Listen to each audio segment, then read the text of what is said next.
పెరుగుదలలో తరుగుదల భారీగా నమోదవుతోంది. వృద్ధుల సంఖ్య పెరుగుతోంది, యువతరం సంఖ్య తగ్గుతోంది. ఇదే పరిస్థితి కొనసాగితే రాష్ట్రం దెబ్బతింటుంది. కాబట్టి ఎట్టి పరిస్థితుల్లో ఎక్కువ మంది పిల్లల్ని కనండి అని చంద్రబాబు గారు చెప్తున్నారు.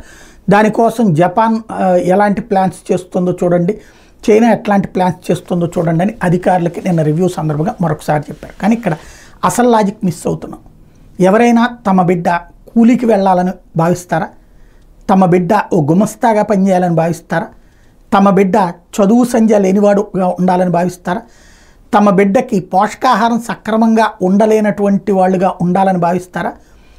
కడుపు నిండా తిండి పెట్టి చక్కగా చదువుకోవడానికి తగినటువంటి ఖర్చు పెట్టగలిగినటువంటి స్థాయి, మంచి బట్ట, మంచి వసతి ఇవ్వగలనంటేనే కందామని చూస్తారు. లేదంటే తక్కువ మంది పిల్లల్ని, లేదంటే అసలు పెళ్ళికే ఇంట్రెస్ట్ చూపెట్టట్లేదు. ఆంధ్రప్రదేశ్లో విద్య అత్యంత ఖరీదైంది, వైద్యం అత్యంత ఖరీదైనటువంటిది. ఈ రెండింటి ఇవాళ రోజున భరించాలి అంటే మినిమం 50,000 ఉంటే నార్మల్గా బ్రతకగలుగుతారు.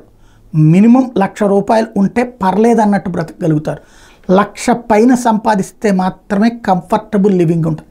అంత సంపాదించడానికి తగిన వసతులు ఇక్కడ ఉన్నాయా అంటే అత్యంత ఏదో ఇక ప్రభుత్వ ఉద్యోగులు లేదా ఏ రాజకీయ నాయకులు పలుకుబడి ఉన్నటువంటి వాళ్ళు వీళ్ళు తప్పించి మిగతా వాళ్ళకి నిత్య నరకం అనుభవిస్తున్నటువంటి రోజులు. ముందు మనం చూడాల్సింది కంఫర్టబుల్ లివింగ్, రాజకీయపరమైనటువంటి జోక్యాలు లేనటువంటి వ్యాపార వ్యవస్థ, వాణిజ్య వ్యవస్థ, పారిశ్రామిక వ్యవస్థ, విద్య అందుబాటు ధరలో ఉండటం, వైద్యం అందుబాటు ధరల్లో ఉండటం, ఈ ప్రైవేటు హాస్పిటల్, ప్రైవేట్ స్కూళ్ళల్లో ఎఫర్డ్ చేయలేనటువంటి వాళ్ళకి నాణ్యమైనటువంటి విద్య, నాణ్యమైన వైద్యం ప్రభుత్వం అందించగలిగేటట్టు ఉండాలి. లైక్ అమెరికా, యూరోప్ దేశాలు, లైక్ చైనా, లైక్ జపాన్.